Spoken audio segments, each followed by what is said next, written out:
बिहार में सरकार बदलने के बाद मुख्यमंत्री नीतीश कुमार की अध्यक्षता में पहली कैबिनेट मीटिंग हुई। इस बैठक में कुल 10 अहम प्रस्तावों को मंजूरी दी गई। लेकिन जो चीज़ सबसे ज़्यादा चर्चा में है वो ये कि इस बार सरकार ने साफ कर दिया है कि उनका मुख्य फोकस रोजगार, उद्योग और टेक्नोलॉजी आधारित विकास होगा। बैठक के बाद मुख्य सचिव ने प्रेस कॉन्फ्रेंस में बताया कि आज की बैठक पूरी तरह इस बात पर केंद्रित थी कि कैसे अगले 5 साल में बिहार को पूर्वी भारत का सबसे बड़ा टेक्नोलॉजी और रोजगार हब बनाया जाए। अब बात करते हैं सबसे बड़े फैसले की, शहरी विकास। नीतीश कैबिनेट ने मंजूरी दी है कि बिहार के 11 शहरों में नए सैटेलाइट टाउनशिप और ग्रीनफील्ड टाउनशिप विकसित किए जाएंगे। इनमें पटना, सोनपुर, सीतामढ़ी सहित कई अन्य शहर शामिल हैं। इसका मतलब है कि अब इन शहरों में आधुनिक तरीके से बसावट, सड़कें, सार्वजनिक सुविधाएं, बिजनेस जोन और आईटी इंफ्रास्ट्रक्चर विकसित किए जाएंगे। ये कदम न सिर्फ लोगों को बेहतर रहने का माहौल देगा बल्कि इससे नए उद्योग, कंपनियां और हजारों नौकरियां भी पैदा होंगी। कैबिनेट ने बिहार को एक ग्लोबल बैकएंड हब और इंटरनेशनल वर्कप्लेस जोन बनाने की दिशा में भी कदम उठाया है। इसके लिए मुख्य सचिव की अध्यक्षता में उच्च स्तरीय समिति बनाई जाएगी जो अगले 6 महीनों में अपनी रिपोर्ट सौंपेगी। इसी रिपोर्ट के आधार पर नई औद्योगिक नीतियां और निवेश मॉडल लागू होंगे।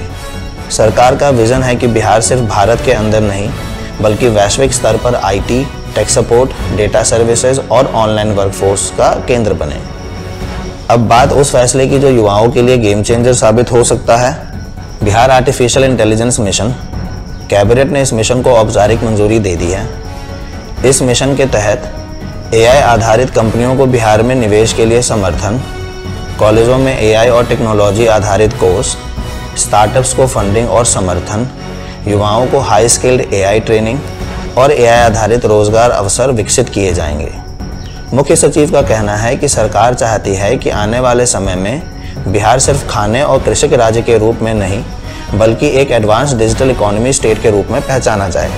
जो युवा स्टार्टअप शुरू करना चाहते हैं या टेक सेक्टर में करियर बनाना चाहते हैं उनके लिए ये फैसले काफ़ी महत्वपूर्ण हैं। सरकार ने साफ कहा है कि युवाओं को स्टार्टअप शुरू करने में सहायता मिलेगी, स्किल डेवलपमेंट प्रोग्राम तेज़ी से बढ़ाया जाएगा और रोजगार आधारित आर्थिक ढांचा बनाया जाएगा। यानी अब सिर्फ नौकरी ढूंढने की जगह सरकार युवाओं को नौकरी देने वाला बनाने पर जोर दे रही है।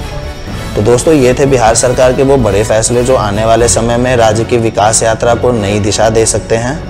क्या आपको लगता है कि ये फैसले बिहार के भविष्य के लिए गेम चेंजर साबित होंगे? आपकी राय क्या है? कमेंट करके ज़रूर बताइए। अगर वीडियो जानकारीपूर्ण लगे तो लाइक, शेयर, कमेंट ज़रूर करें और चैनल को सब्सक्राइब करना ना भूलें। मिलते हैं अगले वीडियो में। धन्यवाद।